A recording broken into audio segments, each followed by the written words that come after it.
Kalau Ba'dul Arifin ini beliau dawuh begini, yang namanya orang yang terpaksa itu adalah yang tidak ada sesuatu pun kebaikan yang patut untuk diimbalkan kepada Allah dengan pengabulan doa total.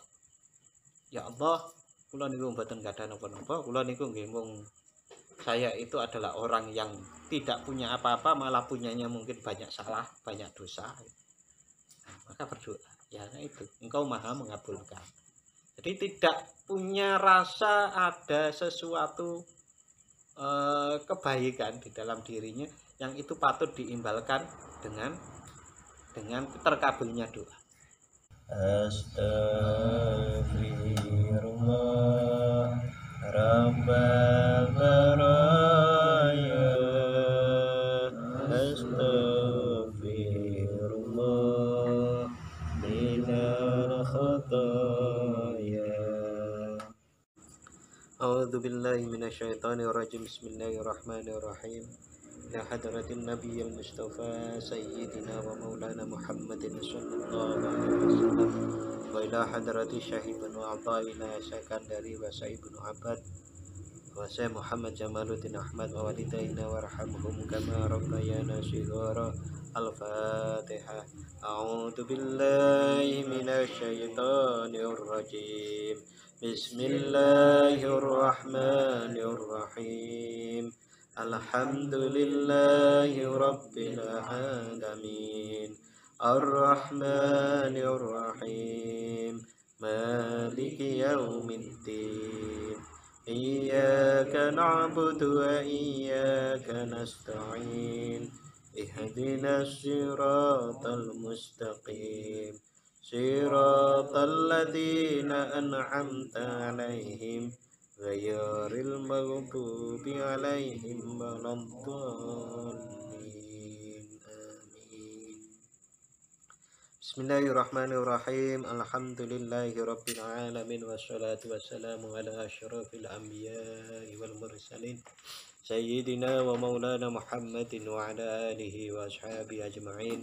Rabbi syrah li sadri wa yassir li amri wahlul 'uqdatam min lisani yafqahu qawli. Rabbi zidni ilma warzuqni fahma. Amin ya rabbal alamin. Bapak, saudara-saudara yang dirahmati Allah Subhanahu wa taala. Alhamdulillahirabbil alamin. Malam hari ini kita bisa ngaji kembali. Hari ini kita ada peringatan 1 Muharram atau tahun baru Hijriyah. Tahun baru Hijriyah itu saya yang paling ingat nih. Yang paling ingat bahwa Rasulullah Shallallahu Alaihi Wasallam saat berhijrah itu kan menggunakan strategi yang itu sangat dikenal. Strategi itu sangat berdasarkan keadaan manusiawi. Di Rasulullah itu kan punya mukjizat, dianugerahi Allah mukjizat bisa belah bulan, bisa juga yang namanya Isra dan Mi'raj. Tetapi mengapa jarak antara Mekah dan Madinah saja itu tidak seperti di Isra Mi'raj? Bahkan Rasulullah membuat strategi bagaimana Rasulullah meminta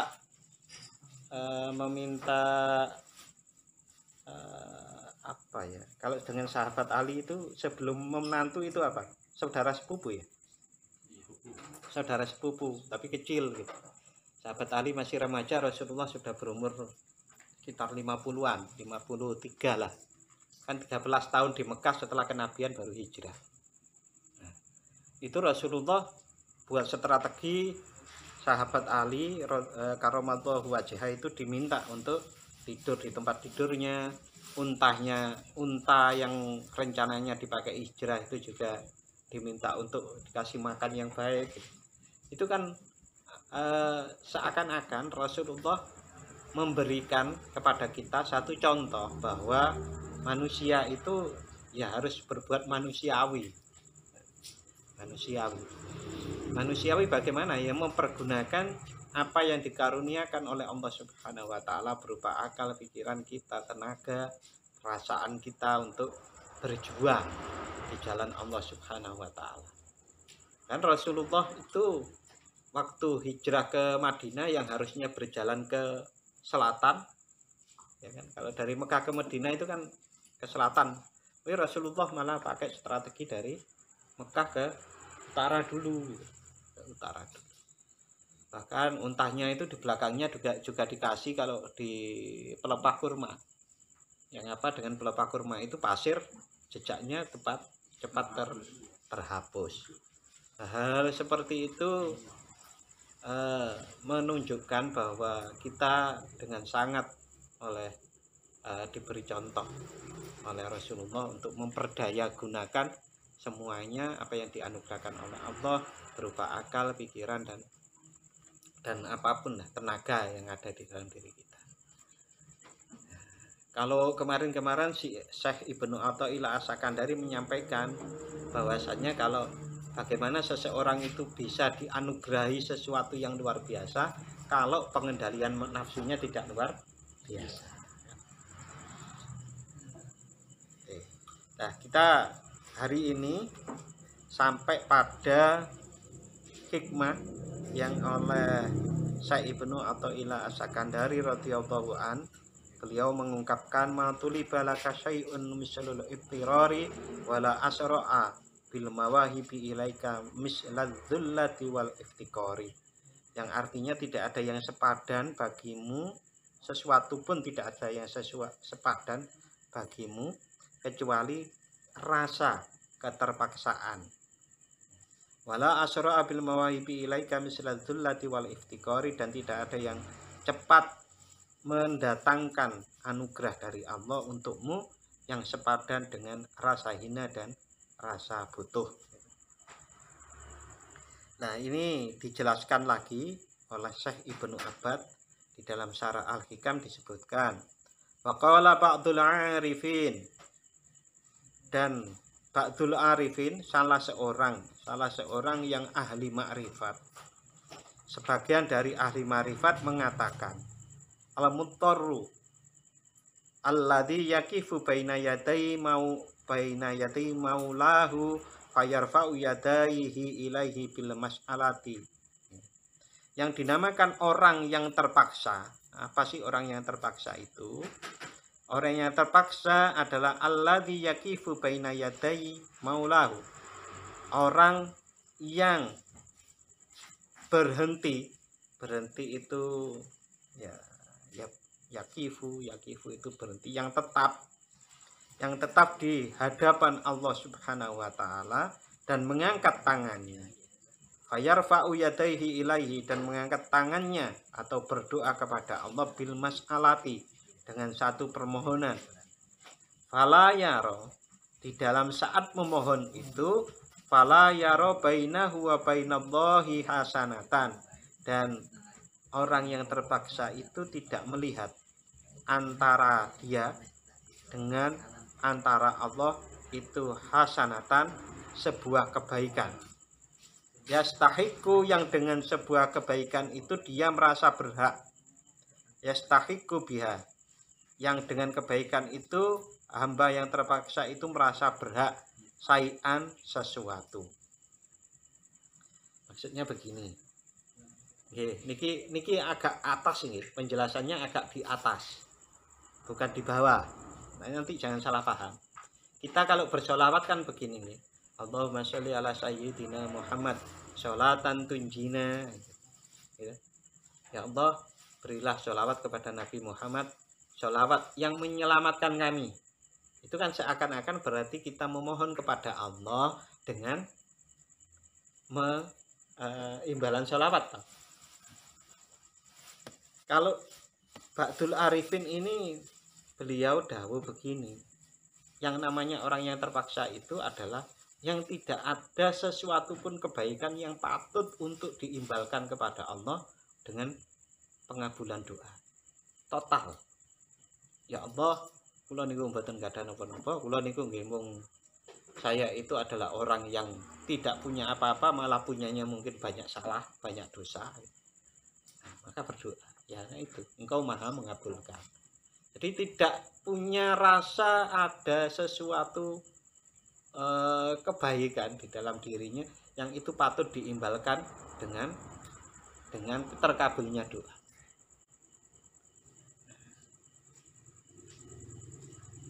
Buatan biasa atau penjelasannya? Kan ada hadis yang menyebutkan bahwa ada orang yang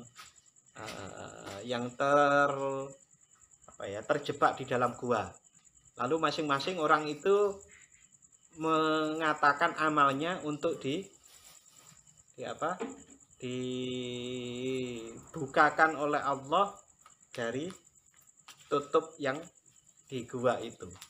Dia menyebut kebaikan-kebaikannya. Nah, ini boten. Makanya saya sebut ini penjelasannya di atas. Maksudnya orang itu ada yang masih menggunakan amalan-amalannya untuk mengimbali dengan kepentingannya kan begitu. Kalau pertanyaannya boleh nggak? Boleh. Boleh. Tetapi kalau mau betul-betul clear kita itu mengabdi kepada Allah, ya mengabdilah kepada Allah tanpa mengharapkan imbalan. Bagaimana dengan doa? Ya berdoalah. Berdoalah karena Allah maha mengabulkan tanpa harus mengkalkulasi antara ibadah kita dengan terkabulnya doa. Sing sae pundi?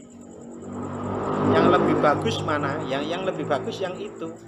Saat dia berdoa ya berdoa tanpa embel-embel dia mengkalkulasi dengan amalnya, imbal balik dengan amalnya.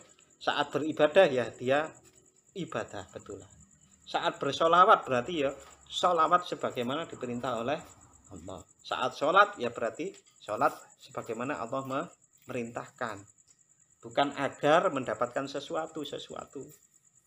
Sholat duha ya sholat duha sebagai rasa syukur, sebagai rasa berbakti kepada Allah. Sholat tahajud ya sholat tahajud, karena Allah di surat Al-Mudaththir ya, yang tentang sholat tahajud itu entah separuh maupun 1/2/3 yang ibadah gitu, ibadah berbakti kepada Allah. Itu yang baik. Tapi hal-hal seperti itu tidak bisa ditipu loh ya. Diri kita itu nggak bisa ditipu. Kita tahu teori seperti ini, sebenarnya saya enggak. Itu yang keluar dari jiwa, betul-betul rasa ikhlas itu. Kalau pertanyaannya kemudian bagaimana memunculkan rasa ikhlas yang betul-betul murni itu? Ya, satu, pahami dengan logika kita. Yang kedua, dilakoni apa yang kita pahami dengan ilmu itu. Lalu kemudian ditafakuri hasilnya. Lalu kemudian dari situ akan muncul penambahan keimanan. Ada yang mengatakan bahwa logika itu adalah separuh daripada ilmu. Logika itu separuh daripada ilmu. Yang separuh apa? Pengalaman. Jadi ilmu itu betul-betul menjadi bagian diri kita kalau logika kita ada ilmunya dan diamalkan. Nah, itu baru menjadi satu. Tapi itu pendapat yang seperti itu ada. Mungkin Bapak, saudara-saudara bisa cocok dengan pendapat ini. Kalau pendapat saya ada penjelasannya. Logika, katakanlah itu separuh.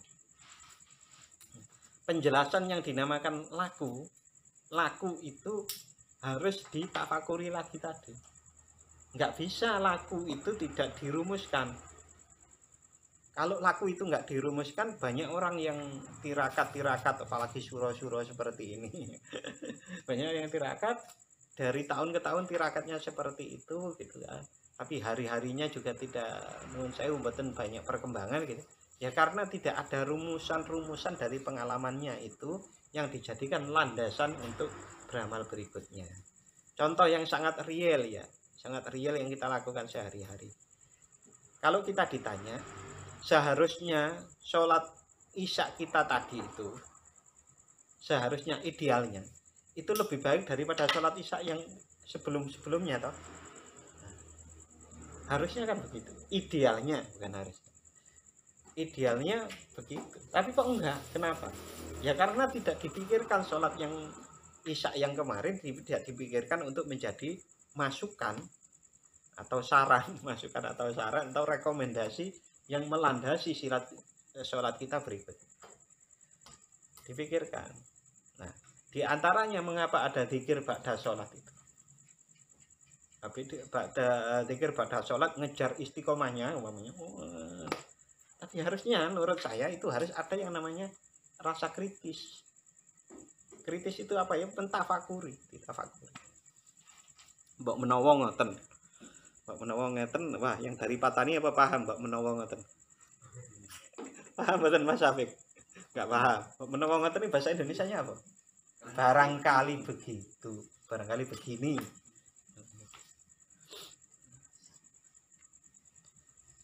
Nah, letak tafakur kok disamakan dengan pas zikir itu ya karena memang Allah menyarankan seperti itu. Jadi kalau kita itu yang zikir di setiap saat itu kan sama memikirkan toh, memikirkan alam semesta. Ayatnya gimana itu? Alladzina yadhkurunallaha qiyaman wa qu'udan wa 'ala junubihim wa yatafakkarun. Nah, itu menjadi satu. Nah, barangkali begitu. Itu maksudnya para alim, para ulama. Ya, kita diminta duduk lama habis sholat itu ya tidak hanya.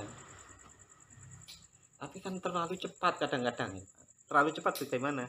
Sehari 5 kali tafakur 5 kali itu berat enggak gitu. Nah, lalu kemudian ada yang caranya tafakur ya malam saja sekali. Ya sebetulnya enggak berat bagi orang-orang yang terlatih. Yang latihan silat ini. Kalau awal-awal latihan silat itu mungkin memasang kuda-kuda itu melihat kaki toh.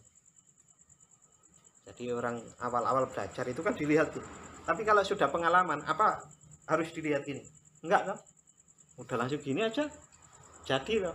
Begitu juga tafakur saat zikir. Nah, itu semua adalah sebuah skill gitu loh. Saya sering kali mengutip bahwa belajar zikir itu skill, belajar tafakur itu skill. Mengapa saya bilang gitu? Agar bisa ditiru.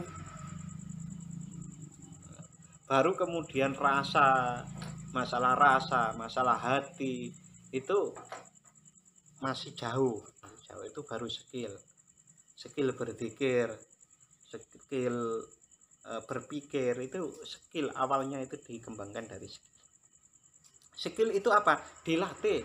Bagaimana melatihnya? Istiqomah tiap hari. Niku Ba'dul Arifin berpendapat seperti itu. Fayaqulu kemudian orang yang terpaksa tadi berdoa, habli ya maulaya bila syai'in. Habli berilah kepadaku ya Allah ya maulaya ya Tuhanku ya maulaya itu bendoro itu bahasa Jawa, bahasa Indonesianya tuanku ya Tuhanku lah.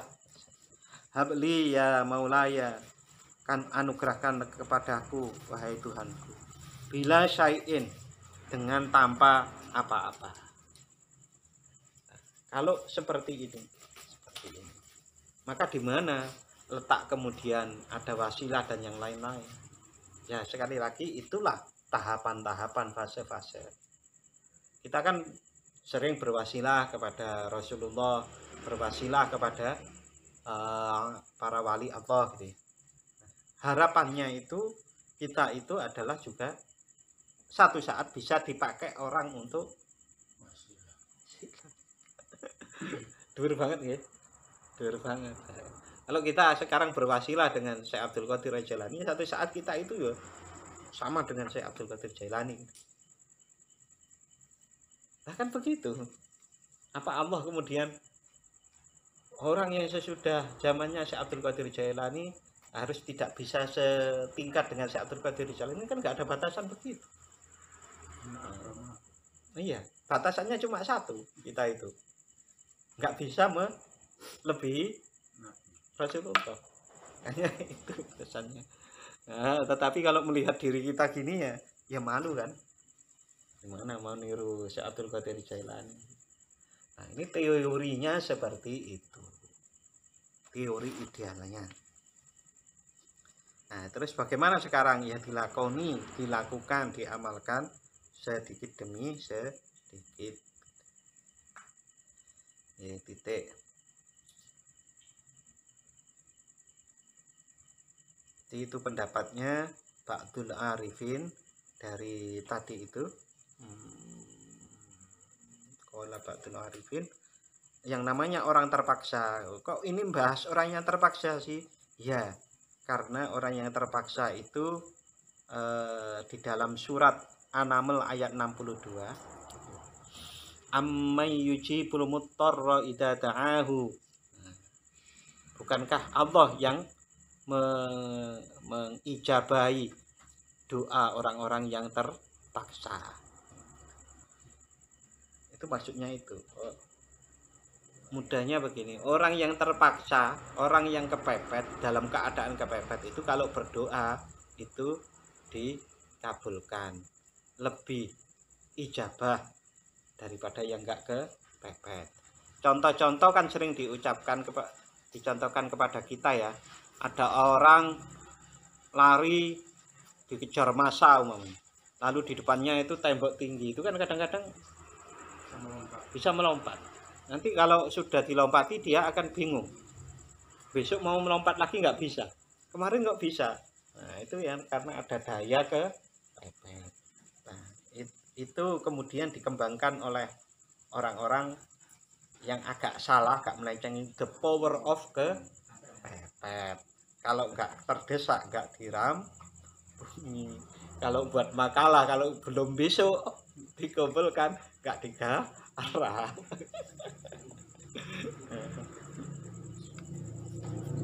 Tapi nyatanya kalau pas kepepet gitu selesai juga ya. Nah ya itu, the power of kepepet. Terus yang namanya tadi itu wala asra abil mawahibi ilaika misla dzullati wal iftikor, dan tidak ada yang lebih cepat teranugerahi untukmu yang sepadan dengan saat rasa hina dan rasa fakir. Fakir itu butuh. Lah apakah yang namanya rasa hina dan fakir itu? Di sini Ibnu Abbad menjelaskan. Wadzullatu wal iftikaru amroni lazimani. Yang namanya rasa hina dan rasa butuh, hina dan fakir, itu adalah dua hal yang saling lazimani, yang saling menetapi. Saling menetapi itu ya berpasangan. Tidak ada satu kecuali ada yang satunya itu. Namanya rasa hina itu berhubungan dengan rasa fakir, rasa fakir berhubungan dengan rasa hina. Kalau ada koin atau uang 100.000 yang warnanya itu apa? Merah ya? 100.000. Merah. Tes. Nah, saat uang 100.000 itu yang sini gambarnya apa, Tang? Soekarno, Pak. Yang satu baliknya. Nah, coba kalau ada uang 100.000 tapi gambarnya cuma satu sisi. Nggak laku. Nah, inilah lazimani itu begini. Jadi adzullah wal iftikor, rasa hina dengan rasa fakir itu adalah satu kesatuan. Sebagaimana orang menyebut seperti dua sisi mata uang. Tapi saya tidak menyebut kalau ada lintang ada arit gitu. Enggak gitu.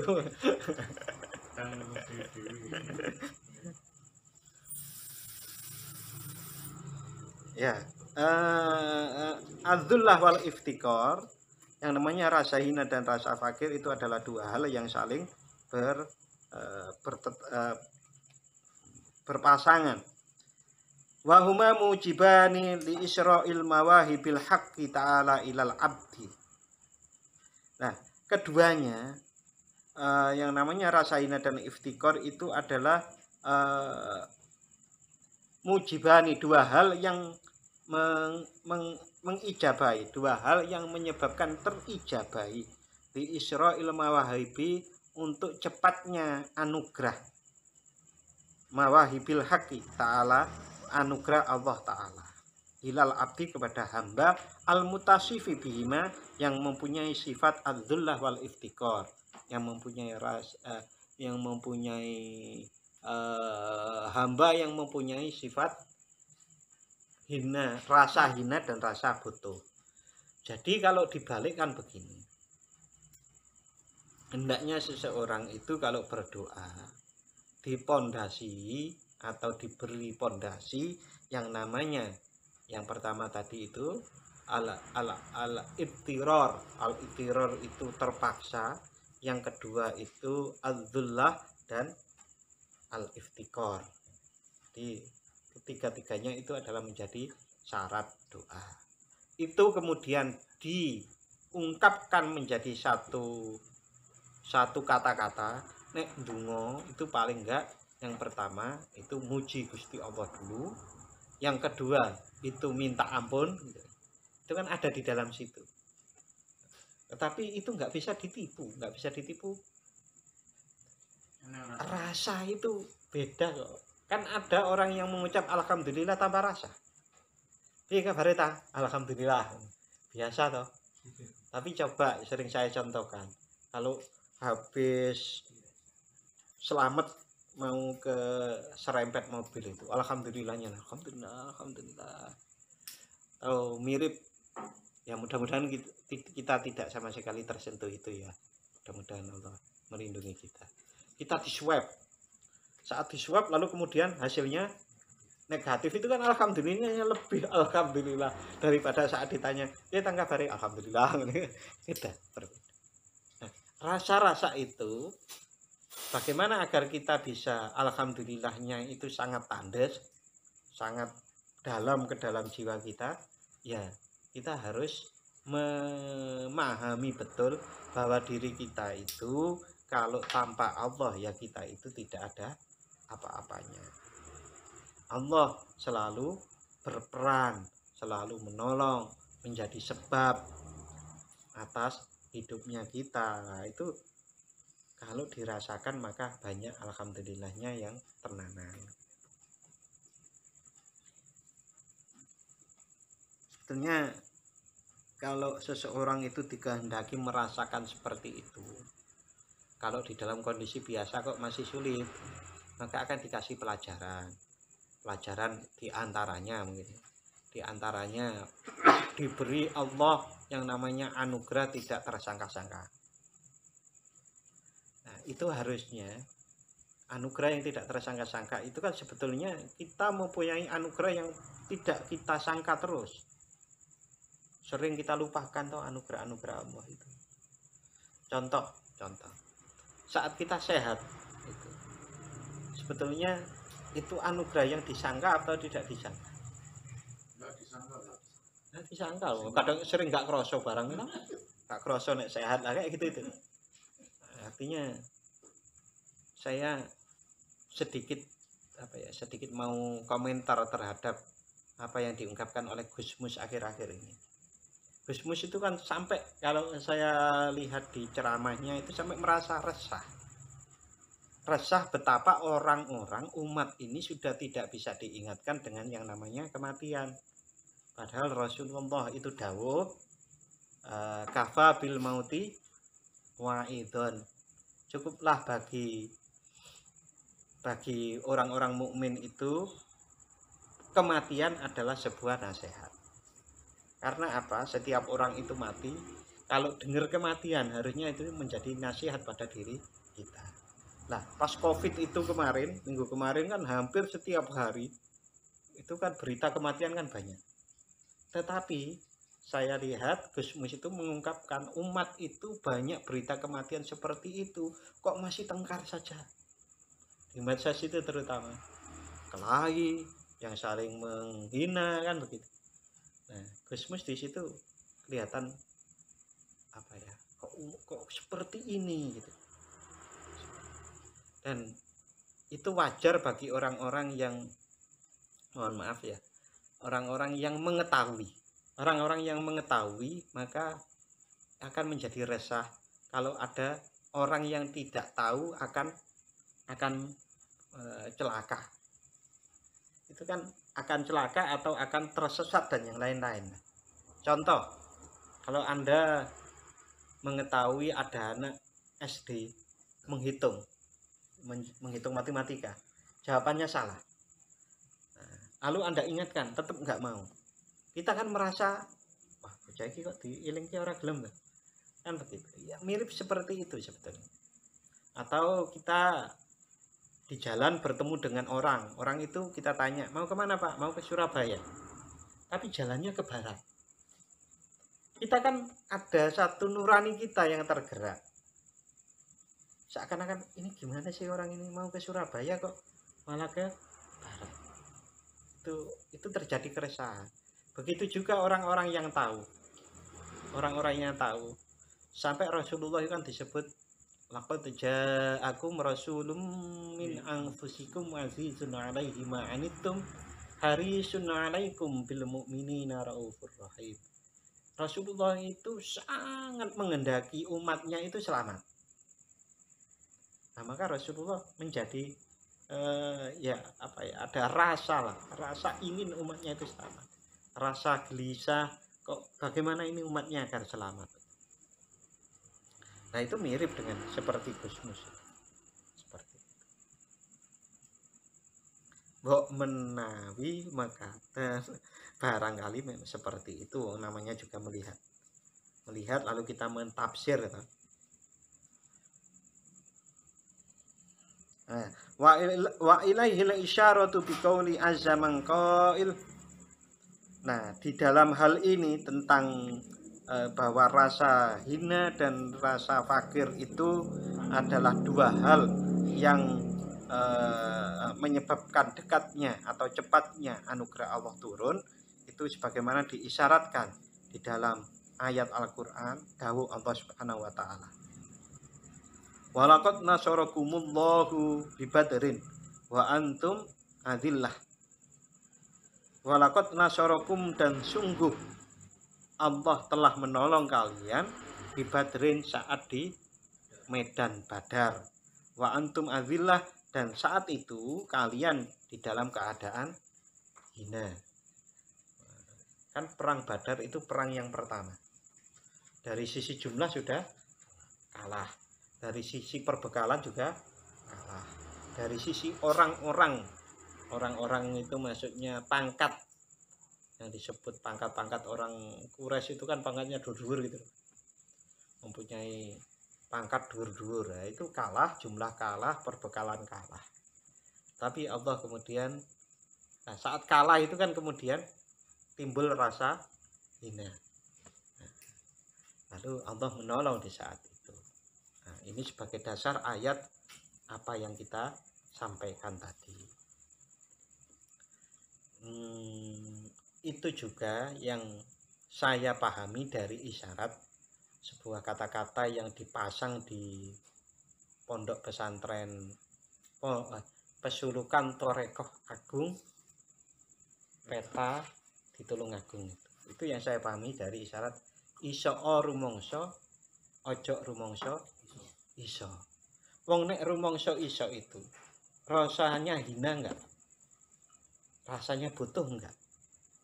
Enggak toh? Orang kalau merasa dirinya bisa itu kan enggak butuh pertolongan.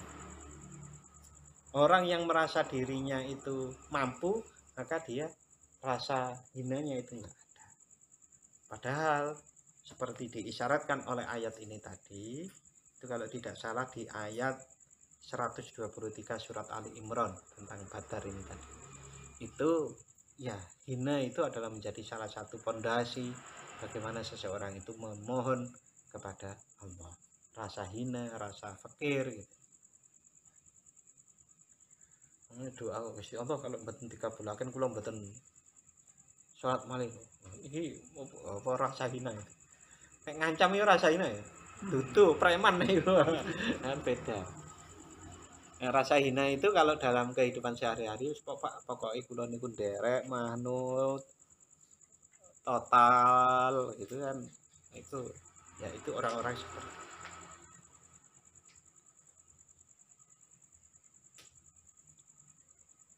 fadullatuhum aujabat lahum izzatuhum. Fadullatuhum, dan rasa hinanya para mukmin, aujabat lahum, menyebabkan manfaat untuk para mukmin. Manfaat apa? Izzatahum, kemuliaan para mukmin. Jadi fadullatuhum aujabat lahum izzatahum wa nusratuhum. Jadi rasa hinanya seorang mukmin itu mendatangkan kemuliaan dan pertolongan.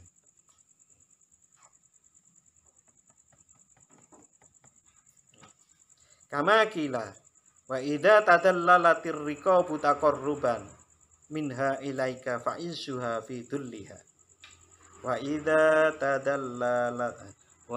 tadallalatir riqabu taqarruban minha ilaika fa'izzuha fi dhulliha wa idza tadallat, dan tatkala rasa hina tatkala menjadi hina. Apa yang menjadi hina? Ar-riqabu, leher. Maksudnya leher sudah menjadi taruhan. Taqarruban minha, yang semakin sangat dekat dengan leher itu, ilaika, taruhannya leher itu semakin dekat. Fa'izzuha fi dhulliha, maka akan mulialah leher itu di saat kehinaannya. Wakila, dan juga disebutkan haitsu aslamtani ila dzali wal lam talaqqaitani bi aini wa za. Haitsu aslamta, dan tatkala haitsu, dan tatkala dipasrahkan, engkau memasrahkan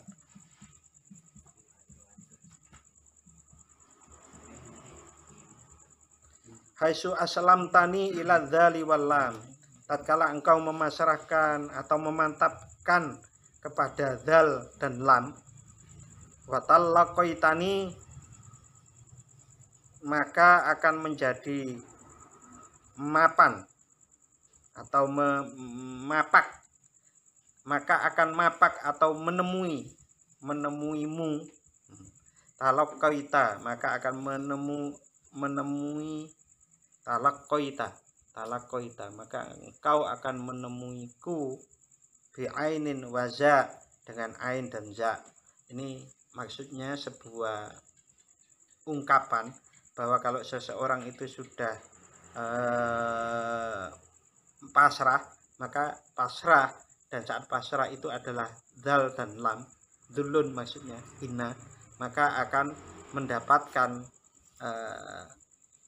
bi'ain waza, ain dan za itu izun, berarti akan mendapatkan kemuliaan. Itu Bapak-bapak dan saudara-saudara, insyaallah akan kita lanjut minggu depan masih penjelasan tentang al-ittiraru dan adzul dan al-iftikor, rasa hina, rasa butuh, rasa terpepet. Itu penjelasannya lebih lanjut insyaallah minggu depan. Malam hari ini kita tutup dulu dengan membaca doa. Bismillahirrahmanirrahim. Allahumma inni astaghfiruka ma 'allamtani fardudhu ilayya 'inda hajati ilaihi wa la tunsini ya rabbal alamin. Barakatul Fatihah.